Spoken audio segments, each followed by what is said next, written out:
Spurs are required to be in the top echelon of Premier League football. So we can use Bournemouth, who is having a second good season, and we can talk about everything that Bournemouth is doing and compare, because yes, it's a good time to do it, because we want to use that as a yardstick to measure Spurs. But the same people who are using the yardstick never saw all the years that those teams finish down in the bottom. Look at the teams that rises this year. Chelsea, no pressure, because they basically weren't in Europe. They're playing in the Conference League, right? Look at Brighton. They were supposed to rise as well. Brentford, they were supposed to rise as well. They don't have European games. Look at Newcastle. They were supposed to rise as well. Nottingham Forest, nowhere near Europe. And so you look at the pressure versus reality. And the reality said that Spurs were always under more pressure to hold on to the position that they occupied. But a while back, fans were saying, no, they need to be away from that in order for success to come. So I guess we're going back to 1901, where we're probably going to get relegated and win the FA Cup or win the League Cup. Because a lot of fans don't really know the history of the club. A lot of fans want money to be spent, but they think you can do it from 10th place or 15th place or whatever place you find yourself. But they want money to be spent on players. And they're never satisfied, because the guy who came in was never the guy that they all wanted. The guy who is performing is always the guy that the entire fan base wanted.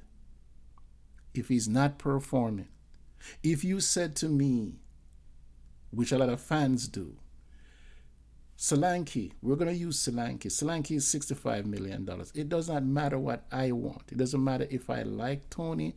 It doesn't matter if I like, what's his name from the Garucci, whatever it is that his name is. Vulisic. It doesn't matter what I like. It doesn't matter if I like him at all. The facts are, Ange like Solanke. Ange see the value in Brendan Johnson. Ange sees the value in Timo Werner. Ange sees the value in Archie Gray and Dragoshin and Van de Ven and Vicario. Ange sees the value in them for the system that he wants to play. And therefore, when you say to me that, hey, I want the manager to be backed, and those are the players that are submitted from Ange's list to say, go out and get me those players. And then when Levy go out and get him those players, Levy is solely responsible for the players that Ange wanted for his system when the system is not working. When the players are underperforming, it's only one person to be blamed. Let's not look at the manager. Let's not look at a manager that seemed to be void of tactics. Let's not look at Johan Lang. If we are shopping in the same era that Brighton is shopping, and Johan Lang is supposed to be this genius, where is he? Where is our scouting? Where is Johan Lang, who now is able to operate at a club that are not going to be buying in the upper echelon of players? Not going to go out there and say, I'm going to go look you a player for £100 million or 80 million, 60. I'm down to 50 and I keep coming down. Johan Lang is supposed to be the guy who is going to go out there and get you gems for under £50 million. And I don't see any gem that Johan Lang has produced. I don't buy into this. Oh, it's Spurs, and this has always been the case with Spurs. These are bright men. These are successful men. And so if we're going to look at it, we're in an injury crisis. right? And this is where I take exception to the fact that we want to blame everything away from the manager, right? Or the manager is now saying, don't look at me, I have injuries, right? Let's look at Daniel Levy, what Daniel Levy is doing. And so we bypass all of that, not looking at Yuan Lang. What is he doing? You get a club that is not going to go out there on the regular and spend $50 million, and you are this guru of talent. You have more talent 50 million down than you are 50 million up, and you're going to tell me that we needed players since November. At least we know that going into December, going in, we have injuries, we have players. Well, we know that players, right, are not going to be here next year, right? Even with Reguilon, we know that Reguilon is on his way out. So why couldn't he go out there and find a fullback to cover for Reguilon, who we can put some trust in, who knows that that player that he's going to bring in is just bringing the buy forward, knowing that Udogie, right, is going to need help and need coverage, and I can go out there and get a player who is going to be here long term because I know that Reguilon is not going to be here. Where is all the thinking and the management behind that? That's what Yuan Lang was supposed to be doing. So what is Yuan Lang doing in combination with Ange Postecoglou? We can put both of them together, right? And so when we get to it, we say, but what about Daniel Levy not doing this? What about Yuan Lang and the manager who is supposed to be working together, and Scott Munn, who is supposed to be working together to solve those problems? We need to relegate Levy to signing the checks. And then we can talk about it when we go out there and we recruit players, and Daniel Levy is unwilling to sign the check. And I'm telling you that if you go out there and you find players, just in the case like what Brighton is finding, and Daniel Levy is not going to refuse to sign those checks. He's not going to refuse to sign off on that. That means that the recruiting has gone to shit. Because if you are a club that over the years, for all the years, we took a chance with Davis Sanchez at $42 million. We weren't breaking the bank then. We took a chance on Richarlison for 65 million. For 65 million, we took a chance on Solanke for 65. Right? I think we bought not Bergvall, but Bergwijn for something like 28. We spent 42 or 40 something on Johnson. So even as we go as a club over the years, and for all the money that has been spent, we still have not hit on both hands the amount of time that we spend in excess to bring a player in. It means that we're shopping in a total different market. And Yuan Lang should be the kind of guy who was going to make sure that we get the best out of that market and be able to sustain a squad. And so when I hear people complaining about all the injuries that we have 5 kids sitting on the bench. Why? Because we did not bring in any senior player. Bring a player in and sign him to a 1.5-year contract. Because when you look at what you have happening in August, you could have said, okay, what if I have 4 injuries? Am I going to now have to turn to the academy to bail me out? Which youngsters are going to be able to fit in at crucial position? That's all a part of the planning. And so when you look at that from what's going to happen on the pitch, what's happening on the training ground, that's Yuan Lang and Ange Postecoglou. And when you combine both of them together, both of them are failing. Both of them have failed. The scouts have failed. The medical department has failed. But at the end of the day, we have one man to blame, and that's Daniel Levy. We take it to the pitch, and we look at the tactics that are being employed. We look at Porro today. Looks as though he was going to stop. Literally. That's how much game Porro has in his legs.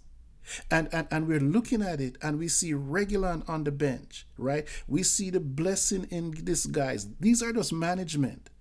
So when folks start talking about Daniel Levy, let's put things in perspective here. Just look at the back line. I mean, Porro put a good cross in that Richarlison scored, right? And that's the only good thing that came out of that. But the run of play could have dictated that somebody else could have done the same thing. And then we won't have Porro out on his legs, playing the way we want to play, being caught halfway up the pitch, not being able to come back and defend properly because you don't have the legs. Let's get back to what I was trying to say. You got the blessing in disguise that you got Ben Davies back. Follow me on this one because I'm going to wrap it up here. And this is why I know that Ange needs to go, pretty much needs to go. And even though we did not make a strong commitment and a good showing after the halftime by giving away the ball, that's caused from fatigue. And this is why I know that he needs to absolutely, absolutely, absolutely go. And follow me on this, right? You're selecting a team. Porro has been playing for ages, games after game, right? And you brought in Davis, who has been out injured, start him for the last 2 games. Now you have an opportunity with a younger player in Gray, who you're going to start. Why not start him at right fullback and play Reguilon as left fullback, who doesn't have any game in his legs? And you have Porro, who has probably played the last 7 or 8 games. Look as though he can't make it back over the half line in your crazy, crazy system. He needs to go. He absolutely, absolutely needs to go. And so when you talk about being tactical, in the mismanagement of the players, how could you have Pedro Porro, who is out on his leg, even when Jed Spence is not there to cover, right?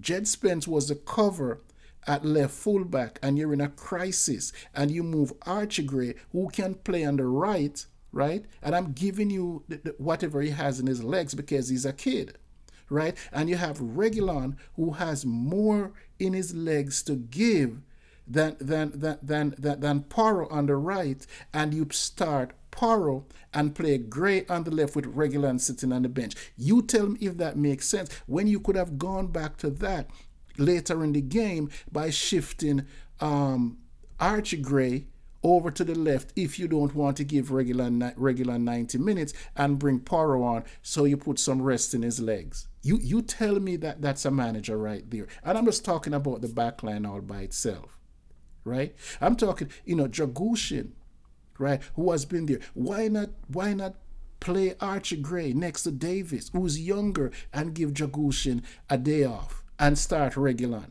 One player and the domino effects that it has on there. So many chances. 2 players that has been playing for game after game after game after game in 4 competition. Played Thursday, and you're playing them 90 minutes. And you have one player that you could use to move the men on the board, and that's what you did. You have Reguilon sitting on the bench, and you start Archie Gray. You need a holding midfielder, even more so. You could have started Archie Gray as a holding midfielder and brought Reguilon in. And instead of doing that, you brought back an injured Papasar who could not go 80 minutes and sit him next to Bergvall. Why not push Bergvall up and bring Kulusevski inside? There's so much. There's just so much, because he has Bentancur right there. So you could have easily slot Archie Gray next to Bentancur, who is a better, who could now play the holding midfielder and move up, both Bentancur and Bergvall, or play, Bentancur next to Archie Gray, give him some experience. Instead, you brought back Sarr while Reguilon is healthy. And we're looking at the positions. We're just looking at the position and how it works. It works the same way for the fullback position. Why not start Archie Gray on the right, Reguilon on the left, and Dragushin and Ben Davis in the middle? What is so difficult about that when you have injuries? Don't so don't so so please don't tell me about injuries. Don't tell me about you have injuries, because if you have injuries, right, it means that you're supposed to be a little bit more pragmatic, and you're supposed to make you a little bit wiser. So if you're making the excuses that you have injuries, what are you going to do when the players come back? If your tactics is wrong, it cannot overcome bad management. Good players are not going to make bad systems work. Good players are not going to be able to compensate for bad tactics. It is impossible. You cannot have good players in a bad system. You cannot have good players in a bad tactics. And that's what Ange have been selling to everybody, that I have all these injuries. And then you look out there and look at the tactics, and you're saying, hey, but when we have the good players, quote unquote, that for me, and they were healthy, we were having the same problems.